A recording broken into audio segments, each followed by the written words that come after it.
পূর্ণিমায় বিলীন চন্দ্র। সাদিয়া আক্তার। পর্ব ৩১। দ্বিতীয় পরিচ্ছেদ। নিপার ভাইয়ের মেয়ের নাম নাবিলা। নাবিলার বিয়েটা হচ্ছে ডেস্টিনেশন ওয়েডিং। যদিও ওদের গ্রামটা পাশেই আছে, তবুও পাশাপাশি গ্রামে থেকে বেরিয়ে নাবিলা ডেস্টিনেশন ওয়েডিংয়ের আয়োজন করেছে। চন্দ্ররা রিসোর্টে উঠেছে, তাদের হপাশে ছেলে পক্ষরা উঠেছে। বিশাল এরিয়া ঘিরে ৩টা কটেজ। একটা কটেজে চন্দ্র উঠেছে, আরেকটা কটেজে বরপক্ষের কিছু লোক, আর কিছুরা পাশে হোটেলে উঠেছে। আরেকটাতে মেয়ে পক্ষ উঠেছে।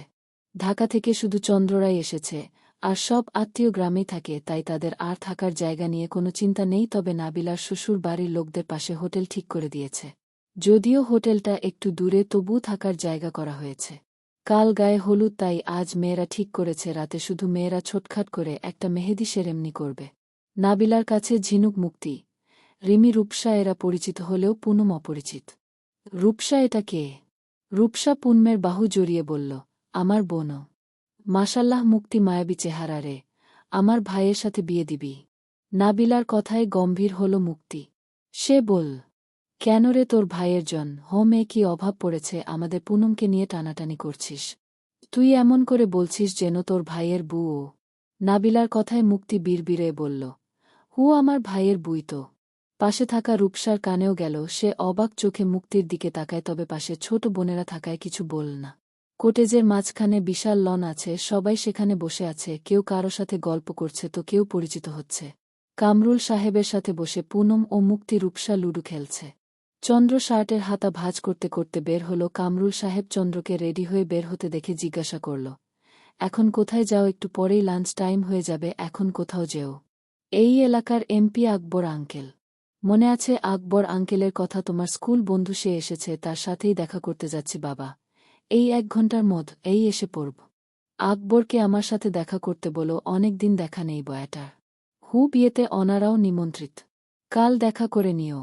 চলে যায় চন্দ্র। ওর যাওয়ার দিকে ভ্রু কুচকে তাকিয়ে আছে পুনম। চন্দ্রকে দেখেই রূপসার তখনকার কথা মনে পড়ল, তাই সে কামরুল সাহেবকে বল, বড় বাবা তোমরা খেলো, আমি আর মুক্তি একটু আসছি। রূপসা মুক্তিকে টেনে নিয়ে যায়। কোনে কাউকে না দেখে সেখানে দাঁড় করিয়ে বলল, পুনম আর চন্দ্র ভাইয়ের এটার কি? ভনিতা করল না। মুক্তি সাবলীল কণ্ঠে বলল, ভাই পুনমকে পছন্দ করে আমাদের বাসায় আসার আগে থেকেই। অবাক হয় রূপসা, পরক্ষণেই কিছু মনে হতে মুক্তির দিকে তাকায়। মুক্তি রূপসার মনের কথা বুঝতে পেরে তাড়াতাড়ি বলল, ভাই কাউন্সেলিং-এ আছে, প্রতি সপ্তাহে 2 বার করে কাউন্সেলিং করে, ইভেন এখন সিগারেট ছাড়া আর কিছু খায় না, ইভেন কোকেন তো একদম কমিয়ে দিয়েছে, সেটাও ধীরে ধীরে ছেড়ে দিবে আমার বিশ্বাস। এত চেঞ্জ! অবাক স্বর রূপসার। মুক্তি মাথা নাড়িয়ে বল, এসরেফ পুনমের জন হ। রূপসা বেশ খুশি হয়, জড়িয়ে ধরে মুক্তিকে কেঁদে দেয়। মুক্তি রূপসা দুইজন।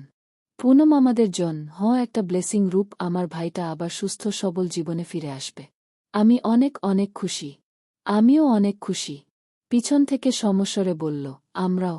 মুক্তি রূপসা পিছনে ফিরে তাকায়। রিমি ঝিনুক পরশ পূর্ব নিশা রায়ন মুক্তির পরশের সামনে দাঁড়িয়ে বলল, মামার কানে যেন এই কথা না যায় পরশ। যাবে না বড় আপু, 2 চন্দ্র ভাই আমার আপির জন। এত করছে, আমি তাকে এইটুকু সাহায্য করতে পারব না? সব ভাই বোন একে অপরকে জড়িয়ে ধরে। পিছন থেকে তখন পুনম গাল ফুলিয়ে বল, আমাকে ভুলে গেলে তোমরা যাও, তোমাদের সাথে কথা নাই। লিমন এসে বলল, তাই ঠিক বোনটি, চলো আমরা নিজেদের মতো ঘুরে আসি। এই না, আমরাও যাব। সবাই একসাথে বল। লিমন হাসল। সবাইকে একসাথে নিয়ে ইহান লিমন বের হল আশেপাশে একটু ঘুরতে। এমপি আকবর সরকারের সামনে বসে আছে, পাশে রিশান। চন্দ্র তোমার বাবা আমার বন্ধু, সেই হিসেবেই বলছি, এই হ্যাবসাটা বাদ দাও। আঙ্কেল, হ্যাবসাটা আমার পরিপূর্ণ বৈধ, এবং আমার হ্যাবসায়ের বেশিরভাগ আর্মস বাংলাদেশের সশস্ত্র বাহিনীর কাছে যায়, এতে কোনো ভুল নেই। কিন্তু তোমার বাবা এই রাজনীতি পছন্দ করছে না, সে চাইছে না তুমি এখানে থাকো। রাজনীতি ছেড়ে দেব আঙ্কেল। এই পচা পাকে আমি যার জন পা দিয়েছি তাকে পাই, এরপর সব ছেড়ে দিব। সেটা আমার উপর ছেড়ে দাও বেটা। ওই লোক তোমার এলাকায় 1 মাসের হেট্রো আন্সফার হয়ে যাবে। তার দিকে তাকায় চন্দ্র।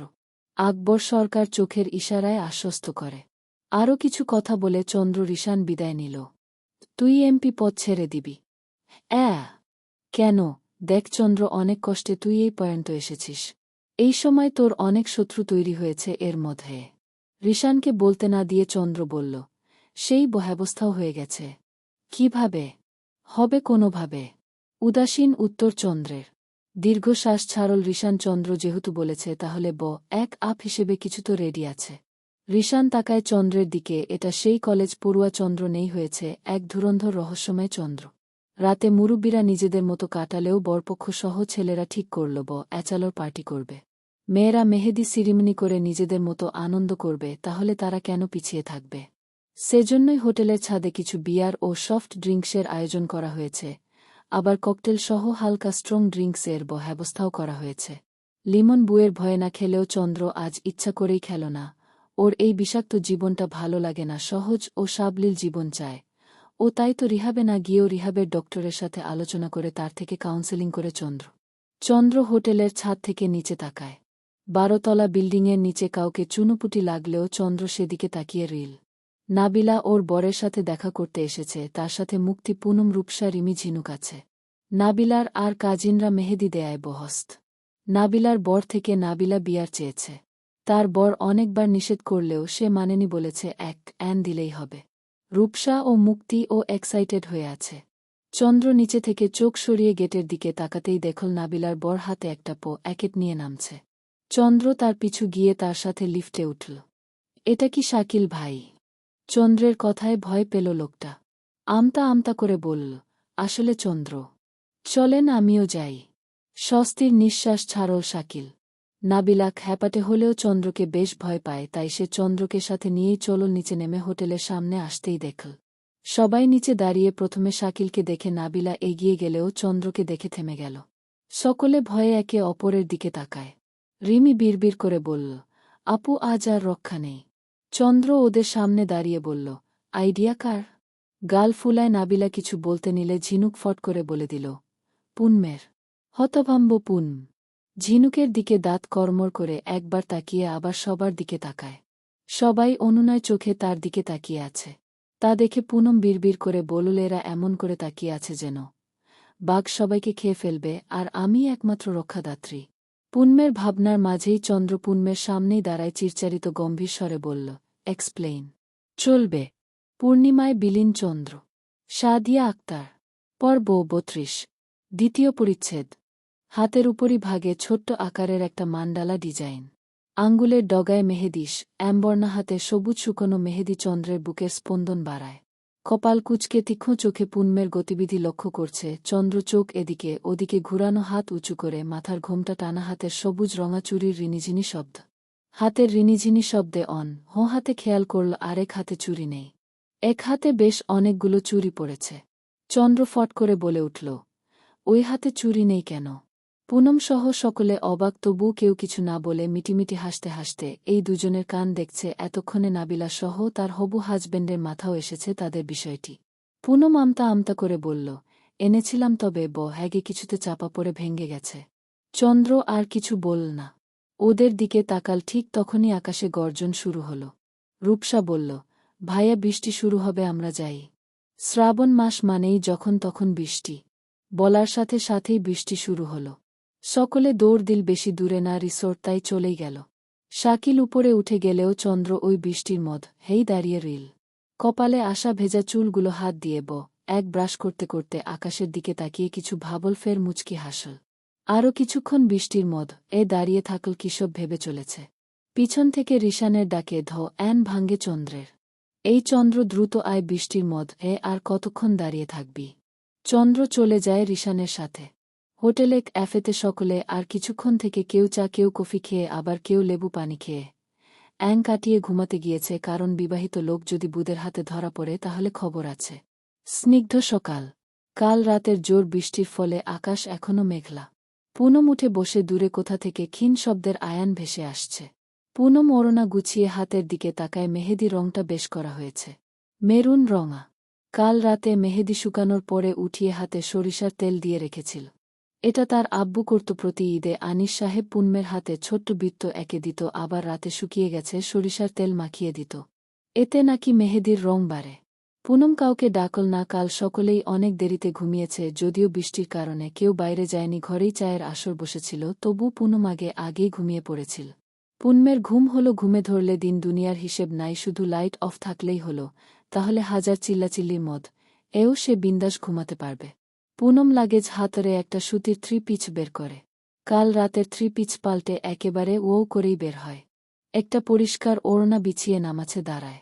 নামাজ পড়ে আবার শুলেও ঘুম ধরা দেয় না আজ কেন জানি। পুনম আর ঘরে থাকে না, ভাবে সকলে ঘুমে থাকতে থাকতে রিসোর্টটা একটু ঘুরে আসবে। মাথায় হিজাবের মতো ওড়না পেঁচানো।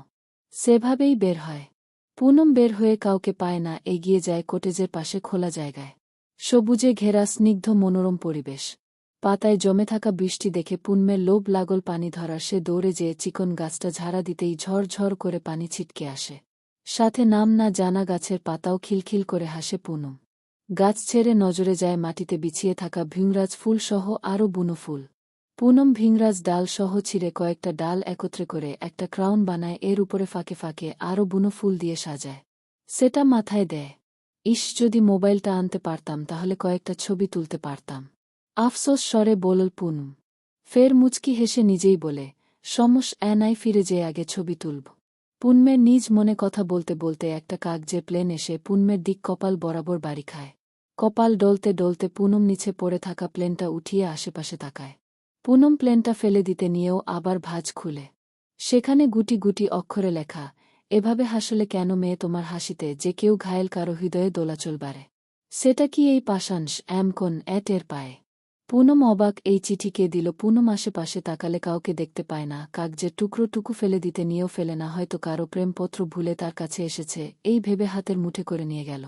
পুনম ভিতরে যেতেই বড় কটেজটার পিছনের দেয়াল থেকে একটা ছায়া মূর্তি সরে গেল। সকাল 10টায় ঝিনুকের ধাক্কায় পুনমের ঘুম ভাঙে। সকালে সেখান থেকে ফিরে এসেই পুনম ঘুমিয়ে পড়েছিল। অবশ্য চিঠিটা হেফাজত করেই রেখেছে। কার না কার চিঠি। পুনম উঠে সর্বপ্রথম ঝিনুককে জিজ্ঞাসা করল, এই ঝিনুক, তুই প্রেম করিস? পুনমের প্রশ্নে ঝিনুক প্রথমে থতমত খেলেও পরে লজ্জা পেল। পুনমের সামনে বসে আশেপাশে তাকায় বড় কেউ আছে নাকি। কাউকে না দেখে ফিসফিসিয়ে লজ্জালু স্বরে পুনমেকে বলল, বড় বড় চোখে তাকিয়ে থাকে পুনম ঝিনুকের দিকে। অবাক স্বরেই শুধায়, কে ছেলেটা? কার সাথে প্রেম করিস? ভাইয়ারা জানতে পারলে খবর করে ছাড়বে কিন্তু। নাক মুখ কুচকে বলল, কচু করবে তোর ভাইয়ারা? ওই ভাই রিসাইন নাই আমার পিছু পিছু ঘুরে। কথা শেষে মুখ বাঁকায় ঝিনুক। পুনম হা হয়ে তাকিয়ে আছে, তার বিশ্বাস করতে কষ্ট হচ্ছে রিশান ভাই এরকম করে। পুনমের মনে পড়ে কলেজে যেতে নিলে রিশান সব সময় তাকে আর ঝিনুককে একটু বেশি শাসাতো, কোনো ছেলের সাথে যাতে কথা না বলে, কেউ ডিস্টার্ব করলে যেন তাকে জানায়। সেই ভাই তোলে তোলে এত দূর। ঝিনুক পুনমের হা হয়ে থাকা চেহারার দিকে তাকিয়ে বলল, কিরে, বিশ্বাস হয় না তো? দ্বারা প্রমাণ দিচ্ছি। বলেই হাতে ফোনটা দ্বারা কল লাগালো। 3বার রিং বাজার পরে রিশান হায় এলো কিছু না বলেই সরাসরি বলল, বল জানেমান। ঝিনুক ভ্রু নাচায় পুনমের দিকে তাকিয়ে। রিশানকে বলে, ঘুমাচ্ছিলেন? আচ্ছা ঘুমান। বলেই খট করে কেটে দেয়। পুনম দৌড়ে যেয়ে নিজের ছোট্ট পার্স থেকে একটা চিরকুট আনে। ঝিনুকের দিকে বাড়িয়ে বলল, তাহলে এটা তোর? কাগজটার দিকে তাকায় ঝিনুক পুনমের দিকে তাকিয়ে বলল, এটা কি? তুই আর আমি এই 3 পিচটা এক রকম বানিয়েছিলাম না? আরে দেখো, এটা আমার পরনে। তাই হয়তো রিশান ভাই ভুল করে এই চিঠিটা তোর বদলে আমার কাছে পাঠিয়েছে। গম্ভীর হয় ঝিনুক। এত বড় গন্ডগোল তো রিশানের করার কথা না। গম্ভীর স্বরেই জিজ্ঞাসা করে, কখন দিয়েছে? আজ সকালে আমি যখন নামাজ পড়ে হাঁটতে বের হয়েছিলাম তখন একটা এরোপ্লেন আমার কপালে এসে লাগে। সেটা খুলতেই দেখি প্রেমময় চিলকুট। ঝিনুক পত্রখানা পড়ে মুখ বাঁকিয়ে বলল, এত সুন্দর প্রেমপত্র লিখবে রিশান ভাই? মাথা খারাপ নাকি? ঝিনুকের কথা শুনে বেশ চিন্তায় পড়ল পুনম। চিরকুটটা নিয়ে ভাঁজ করতে করতে চিন্তিত স্বরেই বলল, তাহলে কার হতে পারে বলতো? কাঁধ ঝাঁকায় ঝিনুক। ফের পুনমকে এসব চিন্তা ভাবনা বাদ দিয়ে ফ্রেশ হয়ে বাইরে আসতে বল। পুনমও তাই করল। হয়তো কারো চিঠি তার হাতে এসে পড়েছে, তাই না ভেবে ফ্রেশ হয় আসতেই দেখে ডেকোরেশনের কাজ চলছে রাতে, গায়ে হলুদ। তাই পুনম দাঁড়িয়ে দাঁড়িয়ে ডেকোরেশনের কাজ দেখছিল। ঠিক তখনই তার মাথায় ওড়নায় কিছু লাগার আভাস পায়। খুলতেই দেখতে পায় সেখানে লেখা, এই মেয়ে, এই তোমার সাহস কি করে হয় আমার লেখা চিঠি কাউকে দেখানো? বেশি সাহস হয়েছে নাকি? চলবে। পূর্ণিমায় বিলীন চন্দ্র। সাদিয়া আক্তার। পর্ব 33। দ্বিতীয় পরিচ্ছেদ। পুনমের হাতে এখনও চিরকুট। সে ভাবছে এটা বারবার তার কাছেই এসে পড়ছে কেন? তাকে কি কেউ বিভ্রান্ত করার চেষ্টা করছে নাকি কেউ তার সাথে মজা করছে? ভালো লাগছে না তার এই বিভ্রান্তিকর মজা, তাই সে ঠিক করল আর চিরকুটি খুলবে না। ঠিক তখনই বাজখাই গলাতে কেউ তাকে ধমকে উঠল। এখানে কি করছ? আর হাতে ওইটা কি? পিছন থেকে বজ্রকণ্ঠে ভয় পেয়ে গেল পুনম। পিছনে তাকিয়ে দেখল চন্দ্র। বিরক্তিকরভাবে একবার চন্দ্রের দিকে তাকিয়ে ফের বিড়বিড় করে বলল, এই লোকের কি চিল্লাচিল্লি ছাড়া আর কোনো কাজ নেই নাকি? ধমক, এক কানি ছাড়া কথা বলতে পারে না এই লোক? কিছু জিজ্ঞাসা করেছি। নাক কুঁচকে চন্দ্রের দিকে তাকিয়ে বলল, কি? এখানে কি করছ? বলেই ডেকোরেশনের লোকের দিকে তাকায়, যারা এতক্ষণ পুনমের দিকে তাকিয়েছিল, এখন চন্দ্রের ঝাড়ি শুনে কাজে মন দিয়েছে। এমনই দাঁড়িয়েছিলাম। দাঁতে দাঁত চেপে বজ্রকণ্ঠে ফের বলল, হাতে ওইটা কি? পুনম কেন জানি ভয়ে হাত মুষ্টিবদ্ধ করে। চন্দ্র তা দেখে পুনমের দিকে অ্যাপাটে দৃষ্টিতে তাকিয়ে তার হাত ধরে। পুনম জোর করে হাত ছাড়িয়ে নিতে চাইলেই চন্দ্র বাঁধন শক্ত করে। মুঠো খুলে চিঠিখানা নেয়। খুলে পুরোটা চিঠি পড়েই হ্যাঙ্গার্তক হেসে বল, তা সবার সামনে ভোলাভালা সেজে থাকা মেয়েটা যে প্রেম করছে তা সবাইকে বলি জানানো উচিত, তাই না? পুনম ভয় পেল, তবু নিজেকে সামলে বল, আলতু ফালতু কথা বলবেন না। এই চিঠিটা কার আমি জানি না। আমি এখানে দাঁড়িয়েছিলাম, এটি কোথা থেকে এসে আমার মাথা লাগল। তাই আগলা পীড়িত দেখিয়ে চিঠি আদান প্রদান চলছে, ওলে আমার পেরেমরে। পুনম শক্ত কণ্ঠে বলে উঠল, আপনি একটা অসভ্য। বাঁকা হাসে চন্দ্র ঝুঁকে বলল, অসভ্যতা কাকে বলে দেখিয়ে দেই বরং মিস। ভয় পেয়ে 2 কদম পিছনে যায় পুনম, কিন্তু চন্দ্রের তা পছন্দ হল না। সে আবার আগের সত্তায় ফিরে এসে বলল, get out of my sight. থমথমে চেহারা করে ফেলে পুনম। চন্দ্র ফের ধমকে উঠতেই পুনম পা চালিয়ে চলে গেল। হাঁটতে হাঁটতে বিড়বিড় করছে পুনম, এই খাটাসের নাম চন্দ্রকে রেখেছে। এই লোক যেমনে গর্জন তর্জন করে, এর নাম চন্দ্র না রেখে বাঘ রাখা উচিত ছিল। ওই জঙ্গল বুকের মোগলির মতো এই লোকটা আমাকে দেখলেই তেরে আসে, যেন সে শের খান, আমি মোগলি। উপোস সে তো খান বংশ না আলী বংশ। থেমে গম্ভীর স্বরে বলল, শের এ আলী। বিড়বিড় করে বলেই নিজেই খিলখিল করে হেসে দিল।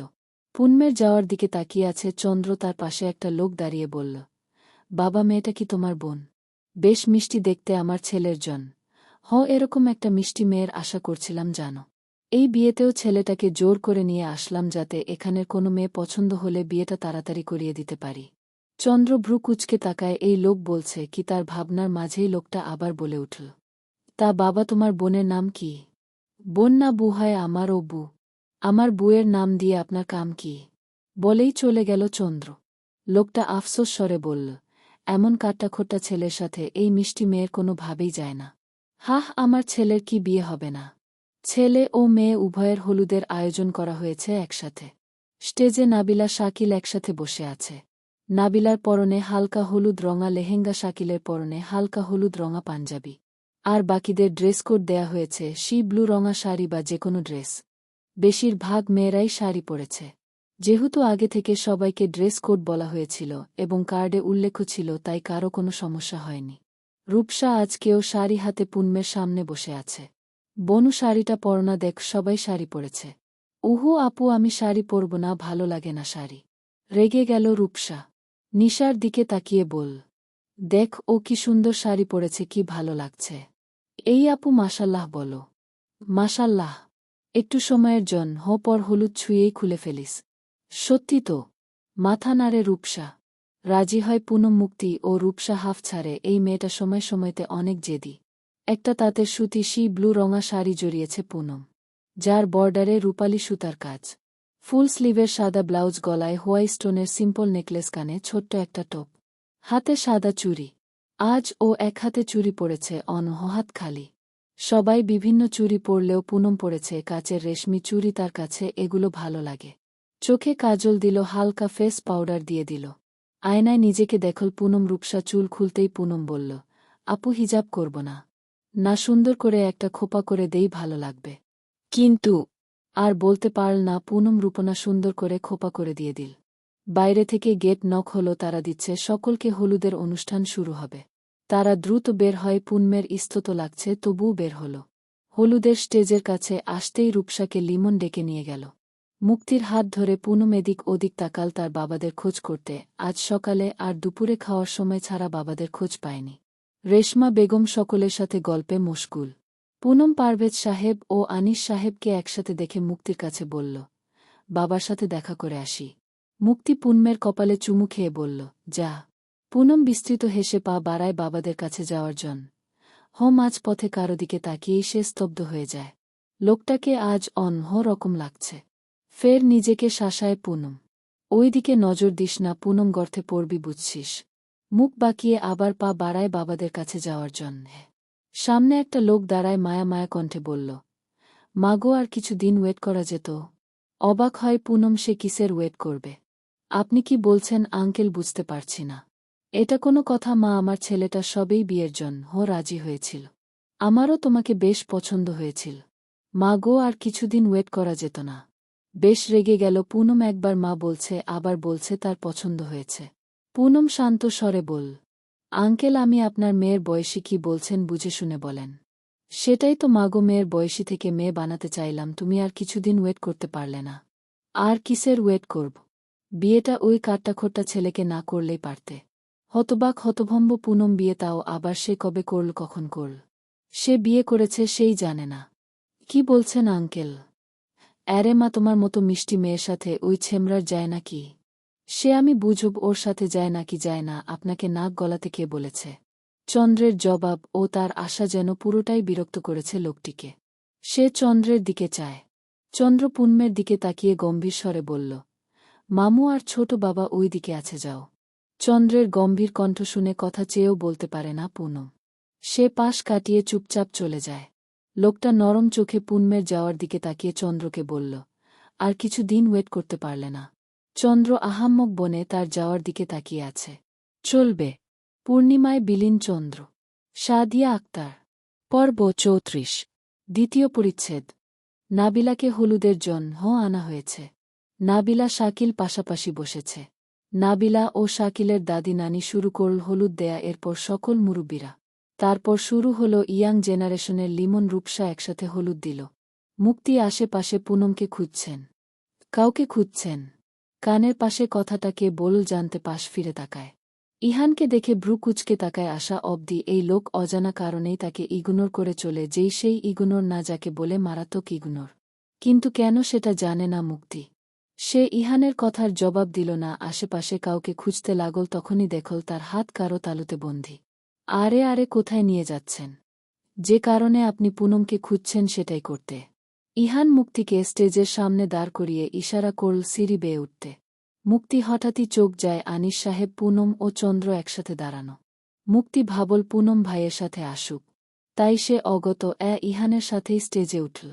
প্রথমে নাবিলার গালে হলুদ ছোঁয়ায় দুইজন, তারপর শাকিলের গালে।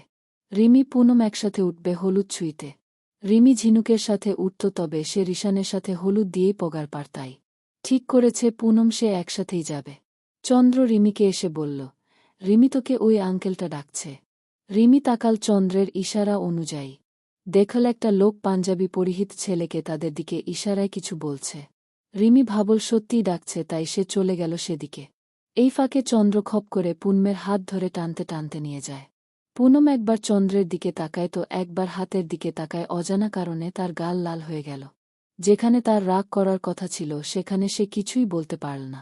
নাবিলাকে হলুদ ছুঁয়ে হাতের মুঠোয় সেই হলুদটুকু রেখে দেয় হাত দিয়ে শাকিলকে হলুদ ছোঁয়ায়। নাবিলাকে পায়েস খাইয়ে নিচে নামতে নিলে হাতের কবজি আঁকড়ে ধরে চন্দ্র তাকে টেনে স্টেজের পেছনে নিয়ে ছাড়ে। পুনম প্রশ্নসূচক চোখে তাকাতেই গালে শীতল ছোঁয়া পেল। পুনম অবাক চোখে তাকাতেই চন্দ্র ঝুঁকে ফিসফিসিয়ে বলল, শুনেছি কনের ছোঁয়া হলুদ লাগালে নাকি দ্রুত বিয়ে হয়। আল্লাহর কাছে প্রার্থনা করি এর পরের বিয়েটাও যেন তোমার হয়। আবার বিড়বিড়িয়ে বলল, সেটা আমার সাথে। হতবাক পুনম বিস্ময় চোখে চন্দ্রের যাওয়ার দিকে তাকিয়ে। আজ চন্দ্রকে দেখছে সে। এই চন্দ্র তার মনে এই শীতল হলুদের মতোই শিরশির অনুভূতি দিল। এ কেমন অনুভূতি বুঝল না পুনম। অজানা লাজে রাঙা হল কপোল। দৌড়ে চলে গেল সেখান থেকে। দৌড়ে যেতে নিলে আবার ধাক্কা খেল চন্দ্রের সাথে। সেই সাথে বুঝল তার হাতে কাগজ টাইপ কিছু। খুলে দেখল কালো রঙা খুব ছোট্ট একটা 2 ভাঁজের চিরকুট। তোমার লাজে সমুদ্রে ডুব দেওয়া নাবিককে আর কত ডুবাবে? শেষে তো কুল পাবে না এই পরাজিত নাবিক। আশেপাশে তাকে খুঁজল পুনম পেল। পুনম ফের লজ্জা পেল স্থান তো এগের উদ্দেশ্যে পা বাড়াতেই মুক্তি তাকে টেনে বলল, এই কোথায় ছিলি তুই? কখন থেকে খুঁজতেছি। খেয়েছিস? মাথা নাড়ে পুনম। কণ্ঠনালী ভেদ করে কথা বের হয় না।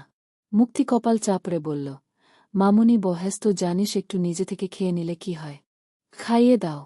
নিদারুণ আবদারে মুক্তি হেসে তাকে নিয়ে খাবার কাউন্টারে যায়। বিরিয়ানি নিয়ে খাওয়াতে থাকে।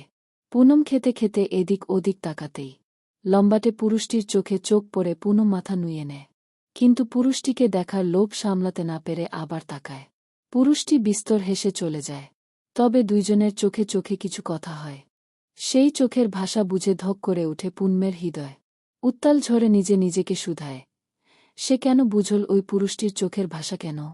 খাওয়া শেষে মুক্তি প্লেট রাখতে যাওয়ার জন গেলেই ঝিনুক পাশে বসল পুনমের কানে ফিসফিসিয়ে বলল, এই পূর্ণ সেই চিঠিওয়ালার খোঁজ পেয়েছিস? ঠোঁট কামড়ে এদিক ওদিকে তাকায় সত্যিটা বলল না ঝিনুককে বলল, পাইনি। অথচ তার মন জানে সে সেই পত্রদাতাকে পেয়েছে। সে জানে চন্দ্র সেই পত্রদাতা, তবু সত্যিটা বলল না কেন এটারও উত্তর নেই, শুধু জানে এখন সত্য বলতে মানা। বিশেষ করে তার আব্বুর কানে গেলে। ঢোক গিলল পুনম। হলুদ শেষে এখন নাচের আয়োজন করা হয়েছে। লাইলাবালি গানে নাচবে নাবিলার এক কাজিন, অনেকেই সেই তালে তাল মেলায়। কেউ হাত তালি দিল। নাচ গান অনেক রাত পর্যন্ত চল। এরপর যে যার মতো ঘুমাতে গেল। এখানে সবার বিশেষ কাজ নেই, রিসোর্ট কর্তৃপক্ষ সবটা সামলে নিচ্ছেন। গভীর রাত, তমসাচ্ছন্ন আধারে ঘেরা। ছাদের একপাশে ছোট্ট কমলা রঙা বাতি জ্বলছে। রেলিংয়ে এলান দিয়ে দাঁড়িয়ে চন্দ্র উজ্জ্বল অম্বরে দৃষ্টি তার। অর্ধ আকৃতির ইন্দুর দিকে তাকিয়ে ফিসফিসিয়ে বলল, তুইও চাঁদ আমিও চাঁদ, কলঙ্কে ঘেরা আমাদের জীবন। তবে সেই কলঙ্ক আমাদের সৌন্দর্যকে বিলীন করতে পারেনি। জানিস চাঁদ, তুই আমার বড্ড আপন, এই তুই জানিস এই ঘাট এরা বেপরোয়া ছেলেটা কতটা নির্ব, কতটি ভঙ্গুর। আচ্ছা চাঁদ, আমার প্রেয়সী কি আমাকে মানবে সেই ক্রুটিসহ? সেই সময় ধীর পায়ে কারো হাঁটার শব্দ পেল রাতে নিস্তব্ধতায়, সেটাও শোনাল তবে ক্ষীণ, কিন্তু চন্দ্র টের পেল বুঝল কাঙ্ক্ষিত রমণী এসেছে। এই অধমের অপেক্ষা তাহলে শেষ হল। অবশেষে আসিল জোহরা। হৃদয় নিংড়ানো ডাক বুঝি উপেক্ষা করা যায়? সামনে ফিরে চন্দ্র পূর্ণ দৃষ্টিতে তার জোহরার দিকে তাকিয়ে বলল, তাই বুঝি? পুনম দিকে তাকায়। আজ সে নিজের অনিচ্ছাকৃত অনেক কাজ করছে, কিন্তু কেন জানা নেই তার। তবে ভালো লাগছে মন থেকে। মনে প্রশান্তির হাওয়া বইছে। অনেক রাত হয়েছে, এবার যাই। বললেও গেল না, চন্দ্রের দিকে তাকাল। চন্দ্র কিছু বলল না, পায়ে পায়ে এগিয়ে আসল। এক হাত দূরত্ব বজায় রেখে বলল, হাতটা উঁচু করো। পুনম তাকায় চন্দ্রের দিকে। চন্দ্র আবার চোখে ইশারা করলে কনুই ভেঙে হাতখানা চন্দ্রের সামনে ধরে।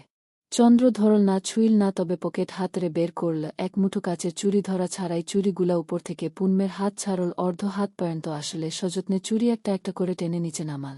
পুনম অপলক চন্দ্রের দিকে তাকিয়ে। চন্দ্র তার দিকে তাকাতেই নজর ঝুঁকায়। নজর ঝুঁকাতেই চোখে পড়ল দুইজনের ছায়া। ছায়া জোড়া কেমন পাশাপাশি একত্রে দাঁড়িয়ে, একত্রে মিশে, অথচ তাদের দূরত্ব এক হাত। পুনমকে তাকিয়ে থাকতে দেখে চন্দ্র বল, ছায়াও চায় আমি তুমি আমরা হই, একে অপরের ছায়া সঙ্গীর সাথে পাশাপাশি ও কাছাকাছি থাকার সঙ্গী হই। কি বলবে ভেবে পেল না পুনম। এদিক ওদিক তাকিয়ে চন্দ্রের সামনে থেকে দৌড়ে যেতে নিলে চন্দ্র বলল, একটু। থেমে গেল পুনম চন্দ্রের দিকে ফিরে বল, খুলব না, চুরি থাকবে আমার হাতে। আপনার এই উপহার আমার কাছে অমূল্য রতন স্বরূপ। চন্দ্র বিস্তর হাসল। ওই মোহনীয় হাসিতে ডুবিল পুনম। আর বুঝি কিনারা পায়। সম্মিত ফিরতেই দৌড়ে চলে গেল পুনম। সেদিকে তাকিয়ে হাসি বিস্তৃত করল চন্দ্র। বহুদিন পর আজ হাসল চন্দ্র। এমন হাসি অনেক দিন কেউ দেখেনি। চলবে। পূর্ণিমায় বিলীন চন্দ্র। সাদিয়া আক্তার। পর্ব ৩৫। দ্বিতীয় পরিচ্ছেদ। ঘরে ঢুকে সোজা রুমের সাথে লাগোয়া বারান্দায় যায় পুনম। দেয়াল ঘেঁষে বসে পড়ে। চুড়ি পরানো হাতটা বুকের মাঝে চেপে ধরে। কিশোরী কালের প্রথম ভালো লাগা লোকটি তার। প্রথম যেদিন তাদের বাড়িতে লোকটিকে দেখেছিল, অবাক হয়ে কয়েক পল তাকিয়েছিল। পুনম লম্বাটে মাঝারি গরম দেহের লোকটি, তবে পুনমের নজর কেড়েছিল পুরুষালী মোটা জোড়া ভ্রু।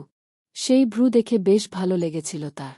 চোরা চোখে রান্নাঘর থেকে একবার দেখেছিল সে তার বাবা ও সেই মেহমান আঙ্কেলটা ঝগড়া করছিল তার আর ওই লোকটার বিয়ে নিয়ে।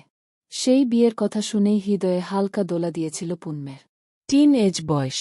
এই বয়সে অনেক কিছুই ভালো লাগে। সেই ভালো লাগা টের পেয়েছিলেন সচেতন বাবা আনিস আকন্দ। মেয়ের ভালো লাগাকে প্রশ্রয় দেয়নি। তাকে চন্দ্রের ভয়াবহ সৎ এর মুখোমুখি করেছে। সেই সৎ হকে তখন ভয় পেলেও দিনে দিনে সেই ভয় ফিকে হতে লাগল। লোকটা তাকে কটু কথা বললে তার কষ্ট লাগত, প্রথম প্রথম ইগনোর করতে লাগল, পরে রাগে বসে তার মুখের উপর জবাব দিত। কিন্তু পুনম এটি খেয়াল করত, সে যখন লোকটার মুখে মুখে জবাব দিত লোকটার চোখে রাগ থাকত না, থাকত একরাশ মুগ্ধতা, যা গাম্ভীর্যতার আড়ালে ছেয়ে থাকত। কেন জানি পুনম সেগুলো দেখতে পেত। বলা চলে মেয়েদের সিক্স সেন্স প্রখর। পুনম অনেক কিছুই ধরতে পারল, কিন্তু বাবার ভয়ে ধরা দিল না। ওই যে বাবাকে সে কথা দিয়েছে সে চন্দ্রের থেকে দূরে থাকবে। তবে আজ শাড়িতে পুনমকে দেখে চন্দ্রের ধৈর্যের বাঁধ যখন ভাঙল পুনমের, ও ওয়াদার কথা মনে রিল না। হু হু করে কেঁদে দিল পুনম। বিড়বিড় করে বল, মোশরি আব্বু, মোশরি, আমি কথা রাখতে পারিনি নিজের মনকে আটকে রাখতে, তার ডাকে সাড়া না দিয়ে থাকতে পারিনি। বাবার কথা রাখতে না পারার অনুশোচনায় জর্জরিত পুনম দেয়ালে মাথা ঠেকিয়ে পূর্ণিমা রাঙা আলোয় আকাশের দিকে তাকিয়ে আছে। পুনমদের কটেজের সামনাসামনি চন্দ্রদের কটেজ। পুনম যদিও এখানে থাকার কথা, তবে নাবিলা চাওয়ায় মুক্তি। পুনম, ঝিনুক, রিমি এরা একসাথে আছে। নিশা থাকতে চাইলেও সিতারা খানম দেয়নি। অদূরে টিংটাং শব্দ আসছে। গরু কাটাকুটি চলছে। প্রায় ৭০ মানুষের আয়োজন চলছে, কম কথা না, তাই বাবুর্চিরা আগ থেকেই প্রিপারেশন করে চলেছে। চন্দ্রের চোখে আজ ঘুম। পুনমের পজিটিভ সাইনটা তার কাছে অবিশ্বাস্য, তবে কোনো রিও অ্যাক্ট করেনি। যেন মন আগে থেকেই জানত পুনম পজিটিভ সাইন দিবে। চন্দ্র উঠে বারান্দায় যায়। রিশান, শিহাব, ইহান বিছানায় ঘুম। চন্দ্র বেড শেয়ার করে না, তাই সে নিচে বিছানা পেতেছে। কাল যদিও ঘুম হয়নি খুব একটা, তবে আজ ঘুমিয়ে আছে, খুশিতে মন ছেয়ে আছে। কাউকে জানাতে পারছে না, খুশি সেলিব্রেট করতে পারছে না, আর করবেও না, কারণ চন্দ্ররা নিজের খুশি নিজেদের কাছে চেপে রাখতে জানে, তেমন দুঃখও চেপে রাখতে জানে। সবটাই তার নিজের। দুনিয়ার আলোয় গম্ভীর রগসটা চন্দ্র রাতের আধারে নিজের দুঃখ বিলাস করে, ওই ১০০০ মাইল দূরে থাকা আকাশের শশীর দিকে তাকিয়ে। আজও সেই চিরন্তন বন্ধুর সাথে সুখ সেলিব্রেট করবে চন্দ্র, আজ যে তার জোহরা ধরা দিয়েছে। চন্দ্র বারান্দায় দাঁড়িয়ে পূর্ণিমা রাঙা আলোকিত অম্বরে তাকায়। আবার নজর সামনে দিতেই দেখতে পায় পুনম ঠাই বসা বারান্দায়। তবে বসে থাকায় অবয়ব বুঝা ছাড়া আর কিছুই দেখা যায় না। চন্দ্র তো তার জোহরার ছায়াকেও নিজের সঙ্গী করেছে, তাই নিঃশ্বাসের গতিতেও তাকে ধরতে পারে। গোলাপি রঙা সুতির একটা কামিজ পরা, মাথায় এখনও ওড়না সেরকম দেয়া, আলগোছে কানে, কপালে কিছু চুল, সেদিকে নেই রমণীটির। দুইজন দুই প্রান্তে, একজন আরেকজনকে দেখে চলে, একজন সরাসরি তাকালেও আরেকজন চোরাচোখে দেখতে থাকে। মন মস্তিষ্ক লড়াই চললেও বেহায়া চোখ তখন প্রাণ সখার দিকেই নজর। বিয়ে বাড়ি আর হইচি হবে সেটা বেমানান, তবে আজ এই হইচি পুনমের কাছে বিরক্তিকর ঠেকছে। সারারাত নানান হনে ঘুমাতে পারেনি, ফজরের নামাজ পড়ে ঘুমিয়েছে। তাই এখন তার ঘুম প্রয়োজন, না হলে সারাদিন মাথাব এথায় মেজাজ খিটখিটে হয়ে থাকবে। পূর্ণ উঠ, ৯টা বাজে। দেখ ঝিনুক, ঘুমাতে দে, ভালো লাগছে না। আজীব মেয়ে, বিয়ে বাড়িতে এসে কেউ এমন মোটকা মেরে ঘুমায় নাকি? উঠত। পুনমকে জোর করে উঠায় রিমি, ঝিনুক আর সকলে বাইরে। এই দুই বোন পুনম ছাড়া যাবে না। এদের ডাকাডাকিতে পুনম ঘুমাতে পারে না, উঠে বসে ঝাপসা চোখে তাকিয়ে বলল, আর ১ ঘন্টা ঘুমাই বনু প্লিজ। উহু, আর ১ সেকেন্ড না। অগত পুনম উঠে পড়ে। ওয়াশরুম থেকে ফ্রেশ হয়ে বের হতে রিমি পুনমের হাতের দিকে তাকিয়ে বলল, এই পুনম, কাল রাতের চুড়ি এখনো পরে আছিস কেন? রিমির কথায় ঝিনুক পুনমের হাতের দিকে তাকায়, ভ্রু কুচকে বলল, এই চুড়ি তো কাল রাতে তোর হাতে ছিল না, আসল কোথা থেকে? ঢোক গিলেল পুনম আমতা আমতা করে বল, কাল রাতে পড়েছি। মাথায় হাত দিয়ে রিমি বলল, তুই এত চুরি পাগল?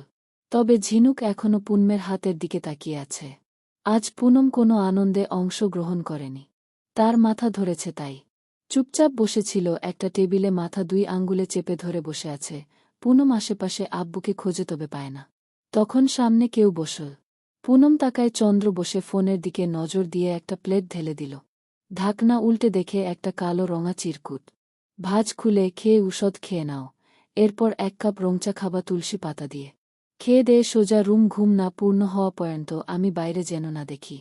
লম্বা চওড়া একটা হুমকি ও স্নেহ মিশানো চিরকুট। কাগজটা বাম হাতের মুঠোয় রেখে ডান হাতে খাওয়া শুরু করল।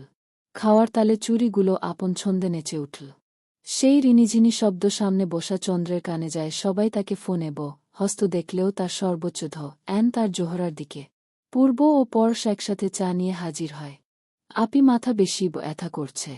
পরশের কথা শুনে পুনম অভিমানী স্বরে বল, এখন আপির খেয়াল কে রাখে? আপি তো কেউ না, তাই আপির দিকে কারো খেয়াল নেই। খারাপ লাগে পূর্ব পরশের। বিয়ে বাড়িতে আসার পর থেকে তারা পুনমের কাছে খুব একটা আসেনি। মুক্তি নিষেধ করেছে পূর্বপরশ চিন্তা করল, তবুও একবার চেক করা উচিত ছিল তাদের প্রিয় আপিটা ঠিক আছে কিনা। সুরি। এক কানে ধরে দুই ভাই একসাথে বল, ওদের বন্ডিংটা ভালো লাগে পুনমের, ঠিক যেন দুইজন যমজ, ওই যে হয় না নন আইডেন্টিক্যাল টুইন্স তাদের মতো। দুইজন সবসময় জোড়া জোড়া থাকে, তাদের দেখে বুঝার 1 বছর আগ পর্যন্ত তাদের পরিচয় ছিল না। চন্দ্রের ভালো লাগল এদের বন্ডিংটা, ওদের দেখে চন্দ্রের রিশান ও শিহাবের কথা মনে পড়ল, ওরা সবসময়ই চন্দ্রের সাথে এবং পক্ষে থাকত, এতে যেই কাজ হোক না কেন তাদের কাছে অলওয়েজ চন্দ্র ইজ রাইট। কেউ ডাকতেই চন্দ্র সেখানে চলে গেল, আর যাওয়ার আগে পুনমকে খাওয়ার পুরোটা শেষ করতে ইশারা করে গেল। বেলা একটা আড়মোড়া ভানে পুনম মোবাইল হাতে নিয়ে দেখল সময় 1:10, বেশ ভালো একটা ঘুম হয়েছে তার, শশীর ঝরঝরে লাগছে।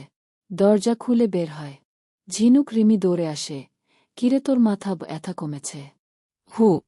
পূর্বপরশ তোর কাছে যেতেই দিল না, বলল তুই ঘুম এখন, যাতে তোকে ডিস্টার্ব না করি। ঘুমের কারণে তো মজাও করতে পারলি না, দেখো আমরা রং খেলেছি। পুনম তাকায় ওদের দিকে, পুরো মুখ জামা রঙে জর্জরিত। পুনম হাসল। ঝিনুক বলল, চল রেডি হতে চল, পার্লার থেকে লোক এসেছে, নাবিলা আপুকে নিয়ে, রূপ আপু ও মুক্তি আপু সেই দিকেই আছে। আমরাও সাজবাজ। আমি সাজব না, আমাকে আপু সাজিয়ে দিবে। কিছু বলে না, দুই বোন পুনমকে টেনে নিয়ে যেতে লাগে। যাওয়ার পথে হঠাৎই থেকে যায় পুনম সামনে দাঁড়িয়ে থাকা লোকটাকে দেখে। এ যেন এক অনহ চন্দ্র দাঁড়িয়ে। চন্দ্রকে দেখে রিমি ঝিনুক পুনমকে রেখেই চলে গেল। তাদের মিশন চলছে, চন্দ্র পুনম এক করার মিশন চলবে।